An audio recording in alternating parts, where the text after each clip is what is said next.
ഏറ്റവും വലിയ ആണവശക്തിയായ റഷ്യ തങ്ങളുടെ യുദ്ധതന്ത്രങ്ങൾ മാറ്റുന്നു എന്ന വാർത്തകളാണ് ഇപ്പോൾ പുറത്തുവരുന്നത്. ഹൈബ്രിഡ് യുദ്ധരീതിക്ക് പുറമെ ഇപ്പോൾ പുടിന്റെ ലക്ഷ്യം ഗ്രേ സോൺ എന്ന യുദ്ധമുറയാണ്. ഒരാണവായുധം പ്രതീക്ഷിച്ച പാശ്ചാത്യ രാജ്യങ്ങൾക്ക് മുന്നിൽ റഷ്യ യഥാർത്ഥത്തിലുള്ള പോർമുഖമാണ് ഇപ്പോൾ തുറന്നിരിക്കുന്നത്. കൂടാതെ സാധാരണക്കാരുടെ സ്വത്തിനും ജീവനും ഭംഗം വരുത്തിക്കൊണ്ടുള്ള യുദ്ധത്തിന് പുടിൻ ആദ്യമേ താല്പര്യമുണ്ടായിരുന്നു എന്നതാണ് യാഥാർത്ഥ്യം. അതിനാൽ എതിരാളികൾ പ്രകോപിപ്പിച്ചില്ലെങ്കിൽ നയതന്ത്രപരമായ യുദ്ധമുറയായിരിക്കും പുടിൻ സ്വീകരിക്കുകയെന്ന വിലയിരുത്തലും നിലനിൽക്കുന്നുണ്ട്. അമേരിക്കൻ ഇന്റലിജൻസ് എത്തിച്ചേർന്നിരിക്കുന്ന നിഗമനം എന്നത് യുക്രൈനിലേക്ക് റഷ്യ ഹൈപ്പർസോണിക് മിസൈൽ ആക്രമണം നടത്തിയെങ്കിലും തുടർന്നുള്ള ആണവാക്രമണങ്ങൾക്ക് സാധ്യതയില്ലെന്നാണ്. റഷ്യയിലേക്ക് അമേരിക്കൻ ആയുധങ്ങൾ ഉപയോഗിച്ച് യുക്രൈനിൽ ആക്രമണം നടത്താമെന്ന അമേരിക്കയുടെ തീരുമാനം ആണവാക്രമണത്തിന് സാധ്യത വർദ്ധിപ്പിച്ചേക്കില്ലെന്ന നിഗമനവും അമേരിക്കൻ ഇന്റലിജൻസ് വകുപ്പ് ഉയർത്തുന്നുണ്ട്. എന്നാൽ യുക്രൈനിൽ ലഭിക്കുന്ന പിന്തുണയുടെ പേരിൽ പാശ്ചാത്യ രാജ്യങ്ങളിൽ സമ്മർദ്ദം വർദ്ധിപ്പിക്കുന്നതായി റഷ്യ യൂറോപ്പിൽ രാജ്യങ്ങൾക്കെതിരെ അട്ടിമറി പ്രചരണം വ്യാപിപ്പിക്കാൻ സാധ്യതയുണ്ടെന്നും ഇവർ വെളിപ്പെടുത്തുകയുണ്ടായി. യുദ്ധവുമായി ബന്ധപ്പെട്ട് കഴിഞ്ഞ 7 മാസത്തെ അമേരിക്കൻ ഇന്റലിജൻസ് വിലയിരുത്തലുകൾ അടിസ്ഥാനമാക്കിയാണ് റഷ്യ കൂടുതൽ ആക്രമണങ്ങൾക്ക് തയ്യാറാകില്ലെന്നുള്ള വിലയിരുത്തലുകൾ പ്രധാനമായും പുറത്തുവന്നത്. അതേസമയം യുദ്ധത്തെക്കുറിച്ചുള്ള അന്താരാഷ്ട്ര ആശങ്കകൾ നിലനിൽക്കുന്നുമുണ്ട്. റഷ്യയുടെ നീക്കങ്ങൾ ശക്തമായ നിരീക്ഷണത്തിനും പ്രതികരണത്തിനും വിധേയമാകുന്നുവെന്നാണ് ഇതിലൂടെ തെളിയുന്നത്.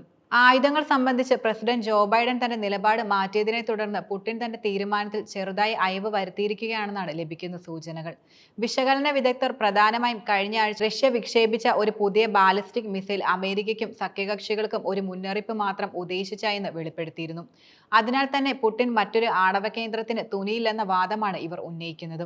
റഷ്യയിലേക്ക് മിസൈൽ തൊടുത്തുവിട്ടാൽ പുടിൻ എങ്ങനെ പ്രതികരിക്കും എന്നതിനെക്കുറിച്ചുള്ള ആശങ്കകളും അമേരിക്കൻ പ്രതിരോധ വകുപ്പിലെ മുതിർന്ന ഉദ്യോഗസ്ഥർ ചൂണ്ടിക്കാട്ടുകയുണ്ടായി. White House, Pentagon, State Department എന്നിവയുൾപ്പെടെ വകുപ്പുകളിലെ ചില മുതിർന്ന ഉദ്യോഗസ്ഥർ അമേരിക്കയ്ക്കും സഖ്യകക്ഷികൾക്കുമെതിരെ റഷ്യ അതിശക്തമായ ആക്രമണം അഴിച്ചുവിടുമെന്നും ഭയന്നിരുന്നു എന്ന തരത്തിലുള്ള റിപ്പോർട്ടുകളും പുറത്തു വന്നിരുന്നു. എന്നാൽ റഷ്യയിലേക്ക് ഉത്തര കൊറിയൻ സൈനികർ എത്തിയതോടെ ഭീതിയിലായ ബൈഡൻ ഒരു മുൻകരുതൽ എന്ന നിലയിലാണ് ഇത്തരത്തിലുള്ള തീരുമാനമെടുക്കാൻ പ്രേരിപ്പിച്ചതെന്ന് അമേരിക്കൻ പ്രതിരോധ വകുപ്പിലെ ഉദ്യോഗസ്ഥരും വെളിപ്പെടുത്തുകയുണ്ടായി. അമേരിക്കയിലെയും സഖ്യരാജ്യങ്ങളിലെയും ഒരു വിഭാഗം ഉദ്യോഗസ്ഥർ റഷ്യ തങ്ങളുടെ കൈവശമുള്ള ആണവായുധങ്ങൾ പുറത്തെടുക്കുമെന്ന ആശങ്കയിലാണ്. എന്നാൽ റഷ്യ രഹസ്യതന്ത്രങ്ങൾ ഉപയോഗിച്ച് പാശ്ചാത്യ രാജ്യങ്ങൾക്കായി പ്രതികരിക്കാനുള്ള സാധ്യത കുറച്ചുകൂടി ആശങ്കകൾ വർദ്ധിപ്പിക്കുകയും ചെയ്തിട്ടുണ്ട്. പുടിൻ നേരിട്ടുള്ള യുദ്ധമുറകളായിരിക്കില്ല സ്വീകരിക്കുകയെന്നും ഒരു സൈബർ യുദ്ധമായിരിക്കും റഷ്യയുടെ ഭാഗത്തു നിന്നും ഉണ്ടാകുകയെന്നും അമേരിക്കൻ ഇന്റലിജൻസ് മുന്നോട്ട് വയ്ക്കുന്ന പ്രധാന മുന്നറിയിപ്പ്. അതിനാൽ പ്രധാനമായും അമേരിക്കയുടെയും പാശ്ചാത്യ രാജ്യങ്ങളുടെയും സാമ്പത്തിക സംവിധാനങ്ങൾ ലക്ഷ്യമാക്കിയും വ്യാജവാർത്തകൾ പ്രചരിപ്പിച്ചും റഷ്യ തിരികെ പണി കൊടുക്കുമെന്ന വിലയിരുത്തലും നിലനിൽക്കുന്നുണ്ട്.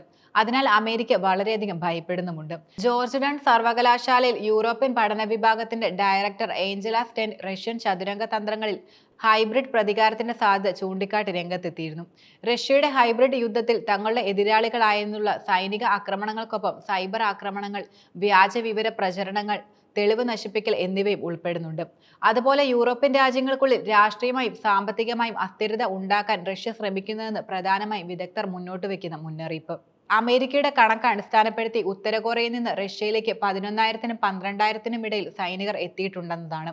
2022 തുടക്കത്തിലാണ് റഷ്യ യുക്രൈനെതിരായുള്ള സൈനിക നീക്കം ആരംഭിച്ചത്. അന്നു മുതൽ റഷ്യയുടെ ആണവായുധങ്ങളെക്കുറിച്ചുള്ള ഭീതിയിലായിരുന്നു അമേരിക്കൻ പ്രതിരോധ സേനയെന്ന നയതന്ത്ര വിദഗ്ധർ വെളിപ്പെടുത്തുന്നുമുണ്ട്. വൈറ്റ് ഹൗസിലെയും പെന്റഗണിലെയും ചില ഉദ്യോഗസ്ഥർ റഷ്യയ്ക്കുള്ളിൽ മിസൈലുകൾ ഉപയോഗിക്കാൻ അനുവദിക്കുന്നതും അത് യുക്രൈനെയും അമേരിക്കയും അമേരിക്കൻ സഖ്യകക്ഷികളെയും ഒരുപോലെ അപകടത്തിലാക്കുമെന്ന വിലയിരുത്തലും നിലനിൽക്കുന്നുണ്ട്. പക്ഷേ ഇവർ ഭയപ്പെട്ട പോലെ തന്നെയാണ് കാര്യങ്ങൾ സംഭവിച്ചതും. റിപ്പോർട്ടുകൾ പ്രധാനമായും സൂചിപ്പിക്കുന്നത് യുക്രൈൻ പിന്തുണയ്ക്കുന്ന പാശ്ചാത്യ രാജ്യങ്ങൾക്കെതിരെ റഷ്യ ഇപ്പോൾ തന്ത്രപരമായ നീക്കങ്ങളാണ് നടത്തുന്നതെന്നാണ്. പുടിൻ പ്രധാനമായും ശ്രദ്ധ കേന്ദ്രീകരിച്ചിരിക്കുന്നത് അട്ടിമറിയിലും ഗ്രേ സോൺ യുദ്ധത്തിലുമാണ്. ഇന്റലിജൻസ് റിപ്പോർട്ടുകൾ അടിസ്ഥാനപ്പെടുത്തി റഷ്യ തന്റെ രഹസ്യാന്വേഷണ ശൃംഖല ഉപയോഗിച്ച് പുതിയ തന്ത്രങ്ങൾ വികസിപ്പിക്കുന്നതായി സൂചനകൾ നിലനിൽക്കുന്നുമുണ്ട്. പാശ്ചാത്യ രാജ്യങ്ങളിലെ പൊതുജനങ്ങളെ പരിഭ്രാന്തിയിലാക്കാൻ വ്യാജ വാർത്തകളും പ്രചരണങ്ങളും വ്യാപകമായി പ്രയോഗിക്കുകയും ചെയ്യുന്നുണ്ട്. ഗ്രേ സോൺ യുദ്ധം എന്നാൽ സാധാരണ യുദ്ധങ്ങൾക്കും പരമ്പരാഗത നയതന്ത്ര തർക്കങ്ങൾക്കുമിടയിലുള്ള ചില പ്രവർത്തനങ്ങൾക്കുള്ള പ്രയോഗം കൂടിയാണ്.